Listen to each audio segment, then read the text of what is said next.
มีดวงดาวทอประกายส่องทางในยามมืดมนมีอ้อมแขนสำหรับคนที่รักในยามเหน็บหนาวมีคำปลอบโยนมีคนห่วงใยในยามที่ใจทุกข์เศร้ามีคนคิดถึงเวลาเหงาแต่ว่าคนอย่างฉันได้แต่เหงาเหงาโลกมีเพียงเท่านั้นได้แต่เพ้อฝันอยู่อย่างนั้น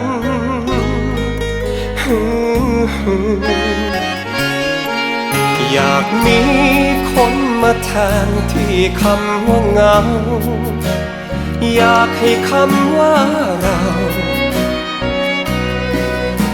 มาแทนที่คำว่าฉันอยากให้ฟ้าเบื้องบนส่งคนมาคิดถึงกันส่งมารักกันอยากเป็นคนสำคัญของใครสักคน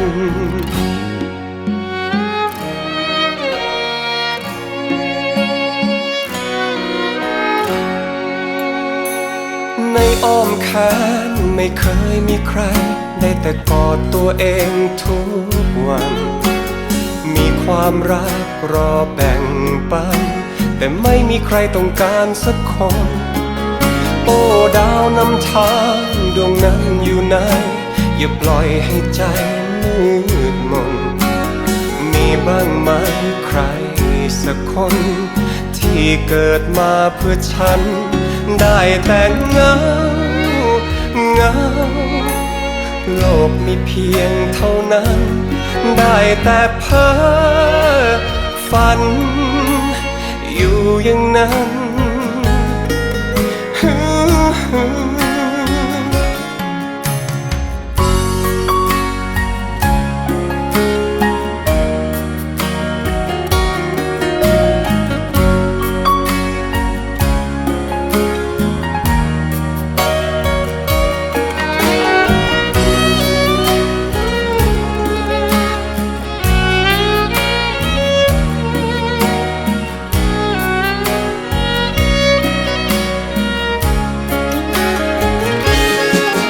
อยากมี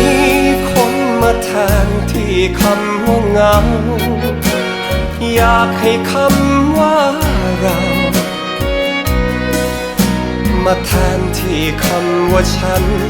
อยากให้ฟ้าเบื้องบนส่งคนมาคิดถึงกันส่งมารักกันอยากเป็นคนสำคัญอยากมีคนมาแทนที่คำว่าเหงาอยากให้คำว่าเรามาแทนที่คำว่าฉันอยากให้ฟ้าเบื้องบนส่งคนมาคิดถึงกันส่งมารักกันอยากเป็นคนสำคัญของใครสักคน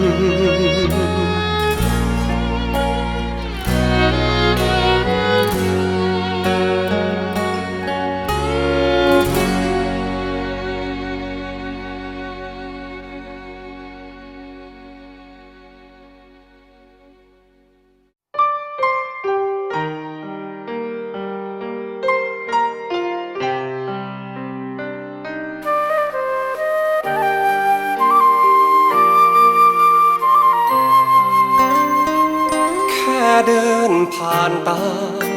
ก็ถือว่าพรหมลิขิตสุภาษิตบทหนึ่งเคยว่าเอาไว้ที่เราพบกันจึงเรียกพรหมบันดาลก็ได้เพราะเดินผ่านใจจนอยู่ในใจกันและกันรักและผูกพันกี่ฝันร่วมกันใช้จ่ายยิ้มหรือร้องไห้แต่ปล สบตายืนยันทั้งเคลียร์ทั้งแค่คือเพื่อนแท้ที่ใจเชื่อมั่น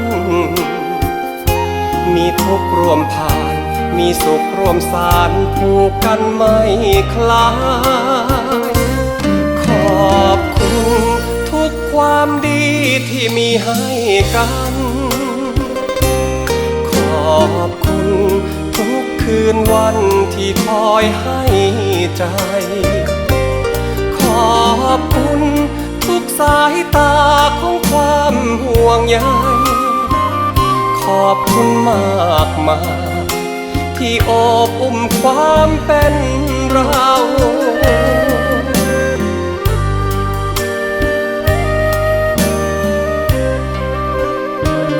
ขอจำเรื่องดีบันทึกในซิมการ์ดใจผมรักที่ให้อุ่นไอเมื่อใจแอบเหงาแค่นักคนดีและต่อไปนี้ในทุกทางก้าวฝากรักฝากเราฝากใจช่วยกันดูแล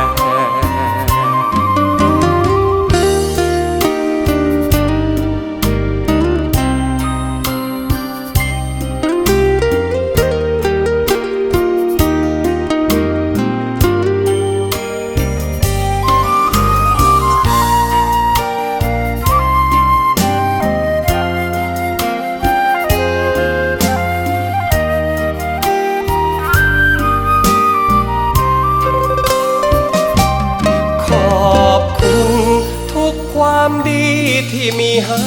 กันขอบคุณทุกคืนวันที่คอยให้ใจขอบคุณทุกสายตาของความห่วงใยขอบคุณมากมายที่โอบอุ้มความเป็นเราเก็บทุกเรื่องราวกอดไว้